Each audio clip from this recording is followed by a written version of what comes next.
Hey everybody, and welcome back to Coffin Talk Interviews with the Living, a weekly podcast that explores how our views on death affect the way we live our life.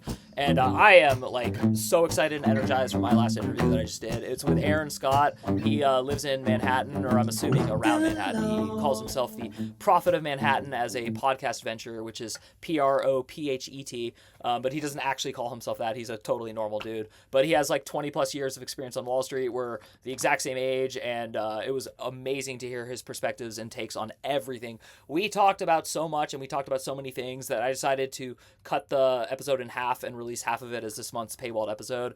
I'm doing that for two reasons. One, believe it or not, I do have a growing audience who seems interested in these, and I would actually like to supplement my income because my dream is to be a professional entertainer, and the only way to achieve your dreams is to directly ask for it. So yes, if you're listening to this and you're a fan of Coffin Talk, I am asking you to please pay for the next episode, which is the second half of this interview. I did actually do a no according to how to make money on the internet, which is I actually put all the good questions on the paywall. Because I wanted to reward people, and also because I wanted to ask difficult questions that can get clipped and get you in trouble. So if you're interested in that kind of stuff, you definitely want to hear that.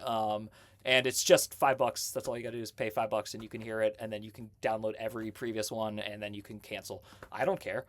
That's up to you. But this does segue into the reason I'm talking about gross subjects like money is I talked to a guy who's a financial wizard and also understands everything about like the universe and life. And when I say that, it's a little tongue in cheek. He obviously can't understand everything, but he's extremely well read, and he's very intelligent, and he comes from a really good place. He has a loving, kind attitude about the world, and he actually wants to help people improve. And I really like the way he phrased his book. He said, I read my own book, and I read it when I need to refresh my mind and get help. And like, he's not saying, I found the cure, I'm enlightened. Not at all. He's just saying, it took years to develop a system that actually worked, and it does work, and so I want to help others. And I really admire people who do that. And I think because we talked about this, it's worth mentioning, not everyone can put themselves out there. There's plenty of brilliant people out there who have a lot to say, but they don't know how to say it, or they don't know where to say it, or they're uncomfortable saying it. But when you get a guest who is comfortable with all three, but isn't like a pretentious douche, to phrase it mildly, it's really captivating. So I really like Aaron, and I really vouch for him. I think he's a really good guy, and I think you're going to love this episode. We do get into a lot of strange topics, and yes, we do answer the famous question, what happens to a Bostonian when they move to New York City and then the Yankees play the Red Sox in the American League Championships. So if you're excited for that sports update, it comes in the second half. But anyway, my name is Mike Oppenheim. You've been listening to the intro to Coffin Talk. I don't know why I'm saying this because I've never done that before, so maybe I'll just start over and say, anyway, enjoy the show. Hey everybody, and welcome back to Coffin Talk Interviews with the Living, a weekly podcast that explores how our views on death affect the way we live our life. This week, our guest is a special dude from Wall Street. His name is Aaron Scott. He's not literally from Wall Street, but he calls himself the Prophet of Manhattan. And he has a unique perspective of the systemic issues that plague us in the modern age. He's used his professional experience in many ways as a mirror into the identity he and many of us assume by way of social indoctrination, one of my favorite subjects. He dissects this identity as well as inherited belief systems, not solely through a metaphysical lens, but also through the actual day-to-day economic, educational, medical, and religious systems whose consciousness we embody. Sounds like a pretty apropos guest for Coffin Talk. How you doing, Aaron? Doing great. Thanks for having me, Mike. Just a quick qualifier. Sure. The Manhattan Prophet thing was a name for my podcast. So I do not associate with that title, but feel free to call me that if you'd like. I mean, I'll let you take liberty there. That's cool, actually. I like that. I like both. I like the option, but I still thought it was a clever. I guess so that was the idea. And for people who are not reading that, it's Prophet, Prophet. So I guess that might be lost in translation too. But we have one standard question that we ask everyone besides what do you think happens when you die? And that's how old are you? Where did you grow up? And what generation, if any, do you consider yourself a member of? I'm 44. I grew up outside of Boston in Massachusetts. What is that? I think I'm a late millennial, right? Is that what I am? Yeah, I'm 44 too, so okay, there you go. Yeah, we're late millennials, right? Yeah, and my dad's from Revere, Massachusetts, so I don't know. Oh no way. Okay. Yeah. Okay. So I grew up outside of Actually, I grew up in Needham and Brookline. Okay, So, cool. Yeah. but I know Revere. Revere has Kelly's roast beef, right? Yes. Yeah, Best, that's best crazy. roast beef Wow. sandwiches. Yeah. Yeah, that's awesome. And I still have friends, not friends, family in Sharon and Medford and stuff like that. Okay, So yeah. okay, But that's cool. And then yeah, we're in the same weird age bracket. I asked that question just kind of as an icebreaker, but also some people yeah, are staunch defendants of the very fake. And I figured when we're talking about social indoctrination, to me that's actually a key part of the trapping, is that they try to make you feel special and unique, like you're in some generation. But right. why don't you tell me? We'll just start there since I brought it up. What is your definition, as you use it, of societal indoctrination? How would you best explain that to someone?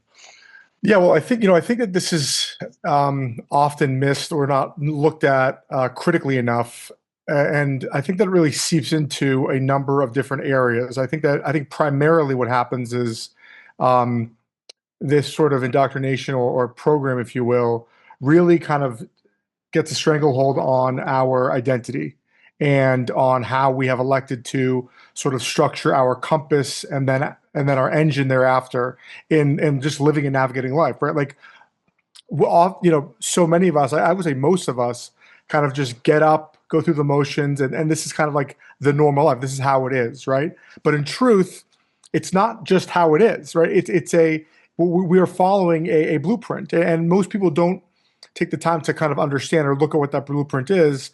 And I've kind of done that, right? I've been kind of on this journey, I think, for probably 2 decades at this point. I had kind of, I would say, an acute reckoning, if you will, maybe like 3 years ago or so, 2 to 3 years ago, and I kind of said, look, I have, I think, a lot to offer, a lot to share, and I've got a little under 2 decades on Wall Street. I've started companies. I'm an entrepreneur. I'm writing a book that's coming out on the 13th of October called "Before We Forget: The Guide to Personal and Collective Awakening."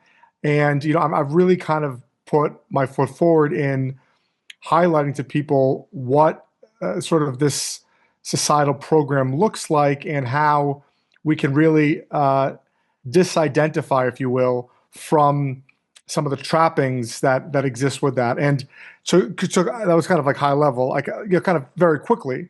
Yeah, For no. example, in the states, like in the Western world, we all grew up educated or indoctrinated under the Prussian model, and the Prussian model, which was brought over from Prussia, it was kind of, I think, one of the main kind of infiltrators was this guy Horace Mann, and there are all these schools named after Horace Mann in the Northeast for sure. He was a buddy of but sort of like at the turn of the 20th century, you had these industrial capitalists like Rockefeller, Carnegie, Ford, all these guys who had massive, massive amounts of money and massive interests in sort of perpetuating, obviously, their power structures, and they realized that because of their reach and because of their power and because of sort of where they were able to get a foothold in the United States through these monopolies, that a big part of maintaining that structure was through a kind of concerted indoctrination program in the States. And they spent like 140 million bucks, and like 19, I mean, I don't know what the equivalent is, but in 1913 or so, to structure the entire education system. And the system was set up not about, it was never about cultivating wisdom or allowing children to really understand their own intelligence and to learn about themselves and to get a full picture of who they are. It was structured so that they would regurgitate information and they would spit it out. They were taught to look at themselves through sort of a utilitarian lens where their performance dictated their value, where the gold star made them think they were worth something. The A versus the C versus the F grade, the pass versus the fail. The dependent upon being dependent upon the teacher, the authority to tell them, right? So what people don't realize is that ingrains a real psychological, structural thinking, a methodology of thinking, and it doesn't stop like after you graduate high school, right? Yeah. It carries on into your life, and what people don't realize is, people. You've got these people. I kind of look at them as like kind of like maniacs, but they're on like TikTok and Instagram, like, with my marketing program, you can increase your sales by 300%. Like, dude, like, it's great, but like, I don't think you get why you're like so excited about this, or why the world is like this, right? And people take that performative identity that they've learned to trust as their guidepost, as their beacon of light, and they've made that their life, right? So it's not about the gold star anymore. It's about the multiple cars. It's about the hot girlfriend. It's about the house. It's about accumulating money. But guess what? As we all know, this leads into many, many problems. We have the egoic mind controlling you. We have, we have this unsort of, you can't satiate this appetite. This is kind of like abyss where you're trying to find satisfaction all the wrong places, right? So money can't buy happiness, all these cliches. So the point is kind of, my whole kind of effort is to allow people to identify who they are truly, to disidentify from these systems, from these mechanisms of control that they've accepted, that they've adopted, and to take a step back and to learn who they are. And I offer kind of in my book, I talk about everything we just spoke about. I talk about how you can disidentify and many of the kind of steps that people can take to kind of regain sovereignty, to kind of learn and meet who you really are. That's kind of a big part of. I mean, that was a lot. So no, that's okay. No, that's good. But that's kind of where I'm coming from and what I'm about. No, I like that a lot, and you gave me a lot of follow-up questions and interesting to say. And I'm an avid reader, so I will of course buy your book and read it. And awesome. I'll probably read it in 4 days because I literally am that like annoying and weird. But and our episode will come out in a few weeks after it, so it will definitely be a good time to make that announcement. So there will be a note on the episode for a direct link to buy it. I'll just say that right now, even if it's not available yet. With that said, I have two questions like really vying for my attention. I think the first one I ask is much more vague, and the second one will be much more specific. What do you think is more powerful in our society, having a lot of money or having the desire to have a lot of money? Really good question. Interesting question. I think that it kind of depends on how you look to answer the question. I think that it's kind of like, is it the end result, is it the means, or is it the kind of the end? I think that in society, that end result, so accumulating that money, basically it gives you an entryway into power structures. It gives you an entry into kind of places that you wouldn't be able to have access to, right? But as far as how society is truly, kind of like is really structured, is really the real kind of engine behind things. I think it comes from that desire, but it feeds upon itself, right? So you have this path set, and then you have the kind of I kind of take it back to make this a little bit Orwellian. You have like kind of like an enslaved mind, right? And then like instead of the enslaved mind trying to kind of break free from the chains, they try to become like the slave master, right? That's kind of like what's going on. And I mean, this kind of goes into like I think Nietzsche talks about this a little bit on an existential level, but the point is that like this is kind of like a self-perpetuating ecosystem, and it's psychological. And again, people don't realize it, and they go through life, and then many people kind of like get to a point later on in life where they're like, wait a minute, like I've been doing all this, like what am I missing? Why am I not happy? I mean, some of the I was honestly, my richest friends, my wealthiest friends, and I have a lot of them, are the most unhappy people. And it's not because they have a lot of money. It's like having money doesn't make you unhappy, but it's what they've sacrificed along the way. It's the trades that they've made to get to a point where they thought was supposed to give them fulfillment and happiness, right? So hopefully that answers your question. But I think that's kind of how it works. Yeah. Yeah, no, you're fine. And I like the way you think, and I like people who think aloud. That's the whole point. So my specific question is for me, but I know there's tons of people out there like me, and you seem to be actually bridging between two distant shores. So one, you've done the Wall Street thing, you've run businesses, you are successful, you definitely have friends with money and power and influence, and you may or may not have a lot of that. You may have recently shunned it. I have no idea. I'm just looking at where you are, and I can't draw any conclusions. But what I'm trying to say is you also are now entering the hyper absurd, hypocritical world of selling a book that's about how to stop being so concerned with selling books. I am an author, I'm a podcaster, I'm an entertainer. That's the real title I would use. I would never use the word creator or artist. I don't like those words. That's not what I'm actually trying to do. If I inspire people and they call it art, wonderful. But ever since I was a kid, I liked being entertained. I wanted to entertain. However, I also was raised by transcendental meditating hippies who taught me to like value consciousness and to like really think beyond my life and my, ego. So I'm kind of screwed in this culture. I'm screwed because I was bitten by the entertainment bug and like Steve Martin and all those people, and so on. But I was also bitten by the Maharishi Mahesh Yogi, the Beatles go off to India bug, and I've experienced and felt both. So how am I supposed to make peace with like paywalling content, trying to have a subscriber base, making this my living? Because I do live in this structured society. I do actually have children and I must pay some bills. What is your solution? And I know that's like asking God to like explain it all, but hey, play God. Hey everyone, if you're a fan of the show, please head over to mikeyop.com and click the subscribe button. It's the best way to support us and it's free. That's MIKEYOPP.com. Thanks. I'm just the Manhattan Prophet, remember? Yeah. No, so I think it's a really good question. I think it's kind of like the $1 trillion question, right? And I think that my whole philosophy is that spiritual awakening and really kind of like the point of life, right? Like we are to take it kind of like take it a step back. Like we are here to live this life in this form, in this body, right? We all have physical bodies. We're all eating food. We're experiencing. We're watching a movie. We're waking up, we're sleeping. I mean, so like we're living this life in this physical form, but we're also connected to, a spiritual realm, right? We're also we're kind of multidimensional beings, right?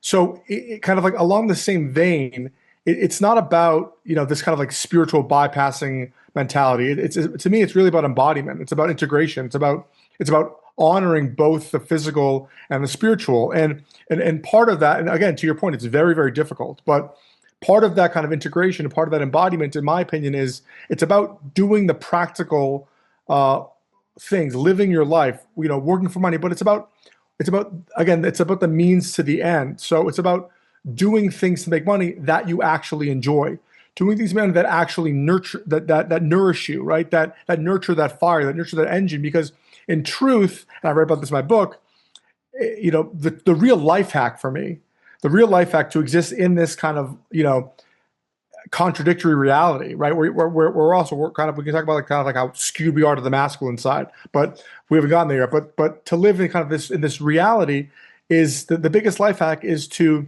be working, but doing what you love. So you never really work. You're never experiencing the working. You're experiencing loving what you do, and the money will come. And in truth, if you do what you love, you have like this current behind you that you can't put your finger on. You will always be successful. If you can figure a way to monetize it, as long as you're doing what you're doing, you will become successful. Now, that being said, that we are living in a kind of like obviously a linear kind of timeline here. So how that manifests is hard to kind of pinpoint. And I think that to kind of live and ground back into reality, you have to, I think, make it a priority to find a way to disconnect from some of these dominant systems, because the biggest trap is to become dependent upon these systems. And there are many ways, in my opinion, to detach, but I don't think that living kind of off the grid entirely is the way to do it. It's the kind of find your balance and not lose yourself in the systems, right? No, don't let the systems take over you. You should be the one using the system to get where you want to be. So again, long-winded answer, but I think that's kind of how I look at it. Like you're good. I assure you, if it's necessary, I will cut you off. Otherwise, okay. Just flick me off with like a middle finger or something. And I was a teacher, and as a teacher, you're supposed to do teacher talk time, 25% or less. And I actually take it into the podcasting realm. I think that cool. My goal is to interview you to hear what your thoughts are. I know what stupid, crazy thoughts I have every day.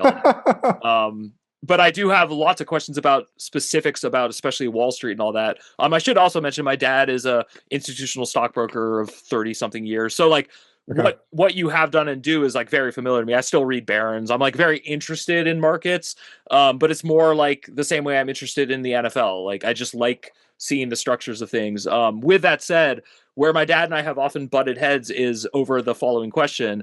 While I respect him and the money he obviously gave me and made my entire life easy with, I was still a big fan of like Occupy Wall Street, and I'm still a big fan of like not dismantling capitalism or any aspect of capitalism, but this American system, the way what you said in the indoctrination that we basically tell children, you'll be happy being a drone. Don't worry about, like go to church, but don't think about church.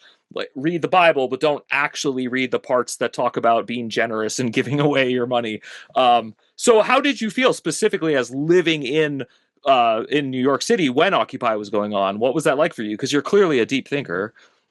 I mean, I'll be honest with you. And this is kind of why I think this journey's been long for me, for a couple of decades, and why I think I've been able to cultivate such depth because I've spent my life, doing deep research across metaphysics, across, hermetics, across all religious structures and belief systems, economic systems across the globe, from communism, socialism, capitalism, and I was really kind of, I was really kind of being pulled throughout my entire career on Wall Street. I was never happy with the profession. I always felt like I was sacrificing a part of myself, a larger part of myself than most people were, in just going to work. I mean, I didn't do it because I liked it. I did it because it was what I thought I should be doing, and that I should be grateful for having the opportunity and to have excelled how I had, et cetera, et cetera. But throughout my entire career, I was never happy doing it. And I honestly, and just kind of like maybe like an expose, because a lot of people have kind of preconceived notions about Wall Street, especially kind of like on this, like the conspiracy theory side of things. Most people are not bad people on Wall Street. Most people are not happy on Wall Street. Like they're doing it as kind of a means to an end. And I worked for big banks, and I found, even at big banks, I found, I'm not going to name names, but you've heard of all of them.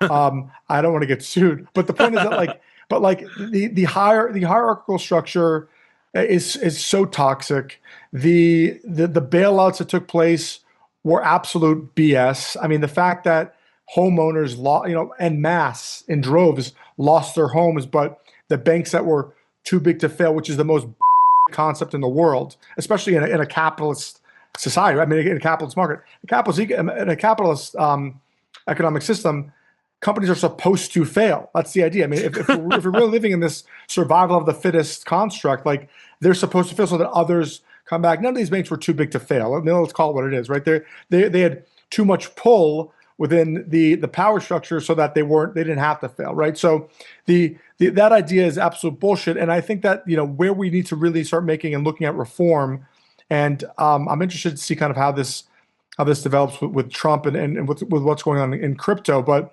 the central banking scheme has to go. This is the underbelly of this kind of like debt slave based, just monetary system that just binds us down. It's literally the cancer of our world. Mm-hmm. And by the way, I don't know if your listeners know this, but we never really won the Revolutionary War. This is kind of like a joke that the people who know. Like it was, it was the English, the City of London's banking system that got their tentacles on the U.S. when we passed the Federal Reserve Act, thanks to our lovely president and those industrialists again. After the meeting on Jekyll Island, I mean, they and by the way, from their vantage point, they would much rather have this system of ownership than getting their hands dirty and dealing with whatever else was involved in the minutia of land and commerce, et cetera. So this system that's in place must go in some way, shape, or form. The Federal Reserve is a massive problem that needs to be audited properly. That needs to be reformed. I don't know how it's going to happen necessarily, but it's something that needs to take place. So net, I have massive problems with Wall Street. I have massive problems with the financial services industry, and especially with the central bank and just general banking construct. It's a real problem. No, that was a great answer. That was oddly succinct for how much you actually got out there. So like that was Okay, good. way to go. No, because that's a hard thing, and I think the Federal Reserve and like this is always been my problem. The loud spoken libertarian community in America does the worst service ever for people who agree with some of what they're talking about but don't like any of the other presentation of it. And I think anytime you mention Federal Reserve to people, they just think you're going to go off on some lunatic conspiracy thing. And I'm like, no, a conspiracy means it's hidden and conspired. When it's out in the open and you can see it and read about it and actually know the history. And anyway, I don't want to alienate too many people who aren't interested in the nitty gritty details of all this, but you did say a lot of things that I want to bring up later, but my brother who produces this podcast will murder me if I don't ask you a little bit of spiritual philosophy, metaphysics stuff. So let's just actually get the main question of the show not out of the way, but let's take things from maybe a different perspective. Were you raised religious or spiritual, and are you now, and what do you think happens when you die? I was raised in the conservative Jewish kind of guild. My father was religious, and I was really always interested in religion from an early age. I was always the one kind of like asking questions and probing. And I think that, in seeing my father, my father has passed, but in seeing my father, I saw a man who, was kind of had a lot of demons, I think, inside, and had a lot of issues, and didn't necessarily live what I would consider to be like the most moral life. He was not good to my mother. He was not a great father. But he was always kind of like devoutly religious. And I always kind of thought like, oh, like, is he using this as kind of like a way to feel better about himself? Or, what kind of, was it a social thing? Like, what kind of was it? And as I kind of grew up, and again, I was a philosophy and economic theory major in college.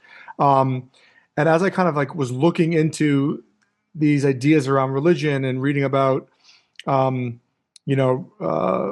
religious philosophy, anybody from, St. Augustine to St. Thomas Aquinas to, Hume,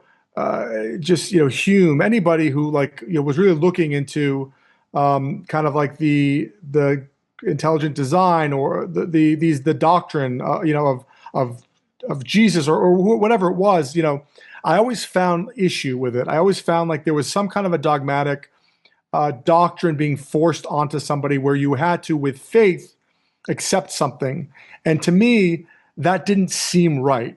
For some reason, it just never really resonated with me. And so that was kind of my background and kind of where I guess the roots of my spiritual inquiry and philosophy. Me personally, what I believe. You want to know like what my spiritual belief system is, or you covered the childhood, and on. Okay. You can answer how it changed if and when it did, but what I'm actually the most interested in is like, what do you think is going to happen when you die? Just to kind of I think that very quickly. I think that we are all source experiencing itself in our unique form. I think that we are. I think that when you look at, any number of areas, we can talk about this illusion of separateness. I talk about it in my book.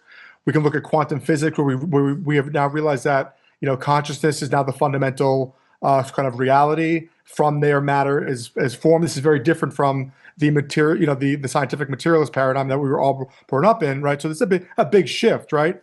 It's funny. It's also ironic that now science is proving the opposite of what it told us. But so it's my belief that when and we can kind of like push on these ideas. Nothing can be created, nothing can be destroyed. All these ideas, but everything kind of, in my opinion, points to death not being final, but being a transformation, being something where we are not using, but like the point of this life. Again, we need to get our minds away from like this performative nature, this identifying our life as a performance, right? This is an illusion, in my opinion. This is an illusory construct. I think that it's more beneficial and a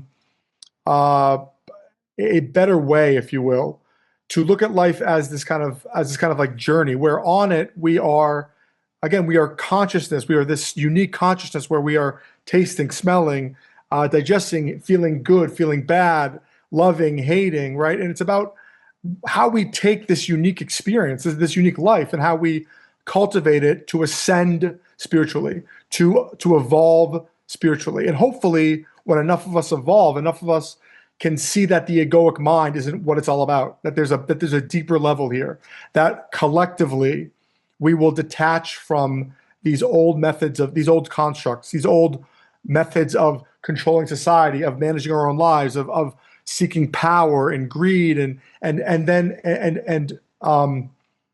kind of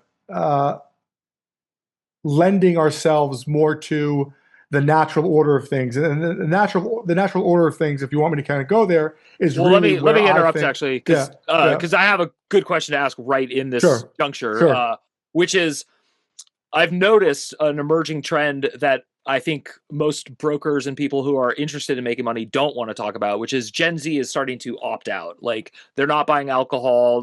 For an example, the NBA finals this year I was watching, and it blew my mind that all of the ads on the boards of the courts were for Michelob Zero. Like, it was like, just, I mean, I never would have thought at 44 like that I would be seeing non-alcoholic being advertised in the NBA finals. In addition to that, alcohol sales are down. Pepsi Cola is making less money than before. Snack foods are down. Some of that's Ozempic, but huge caveat. Mr. Beast is the richest person in America, and he makes money taunting people with money, and he gets those Gen Z people on his show. So clearly, like, something's off. I'm just curious, and like I said, I interrupted you because I want to know, like, with everything you just led up to, do you think I'm being overly optimistic that materialism is dwindling and we're starting to see the law of diminishing returns in this country? I think that we are on a evolutionary path. I think people talk about it, people digest it in many different ways. I think that you can hear about this, through religious, structures, through the spiritual realm, through people, even kind of like in economic academic circles, who talk about this kind of like evolution. And it's digested and it's discussed in different ways and in different kind of paradigms. But the point is that there is a definite shift. I think that it's really a shift of consciousness. I think that it's kind of like the beginning of an evolved consciousness, where people are not finding satisfaction in being drunk, in chasing whatever they're trying to sell to you in an advertisement, in living the life. And also it's not just about like, oh, they're not going to be happy living the life, owning a home and buying a car and the picket fence. That's not what's created this mindset shift for many reasons. It's because Gen Z cannot afford that life anymore. Yeah. Before, people, our parents, for example, well, I think we're kind of like the greediest generation ever, but we'll talk about it later. But our parents, for example, like, they were fine with the CIA dumping propaganda on them. They were fine with us, manufacturing wars abroad. They were fine with all that crap, being, getting, maybe they weren't getting the most wages, but they were guaranteed the picket fence. They were guaranteed the ability to own a home, drive a car, and raise a family, and they were protected, right? Gen Z can't do that now, and it's because the power structure has overextended itself. And now, and again, you could talk about this in many different languages, or many different words, in different ways, different ideas, but the universe always seeks balance. Mm-hmm. And the universe isn't just the planets. I mean, this is something people don't understand. The universe operates on many dimensions, on many different planes, but the universe now has to rebalance. So people are not going to allow themselves to be pulled to such an extreme where they have no time to breathe, where they have to work all their life with no real positive gain, right? With no real positive outcome, where they can barely afford to live, where they have to live with 3 people in an apartment that's overpriced, where they can't afford, where all their food is toxic, artificial, where they're not. So like, people are saying, "F this, I'm not doing this." Like, the joke's not going to be on me, right? So that's kind of what you're seeing, and again, it shows itself in different forms, and it's discussed in different ways across different planes. But that's really what's happening here, and it's, again, a big part of like what my push is, that real spirituality, and we even talked about my spiritual philosophy here, but real spirituality is in our everyday practical lives. It's just misunderstood, and a big part of my book is bringing people back to the reality of spirituality. And it's not about the connection to some deity in a distant realm, or some moral doctrine or ethical standard that you think is the structure of this. Is not what it is, right? So That was a lot, but that's kind of how I view that. No, I like that. Yeah. That was a great answer. I have a proposal for you. Every month I do a paywalled bonus podcast. I can tell you have a lot to say and I still have more questions. Could I give an outro right now and then give a teaser and then I can continue interviewing you? I'm just warning you that part will be behind a paywall. I will cop it for you. So, all right, cool. That's fine. That's fine. Okay, so we're going to continue to talk about his spiritual philosophy. We're all going to continue to talk about what science is proving. We're going to talk about materialism. I got a whole list of things. I even have a bonus question, probably the hardest question I've ever asked any guest. Mets, Yankees, or Red Sox. And we're going to get into all of that on the next half of this episode. So if you liked what you heard, there's more coming up, and there's lots of even more better, juicier questions, and we're going to be behind a paywall, so I'll tell you what I really think. No, I'm kidding. I can say what I think at all times. So, thank you very much. I'm going to clap a hand so I know how to edit this, and we'll see you soon.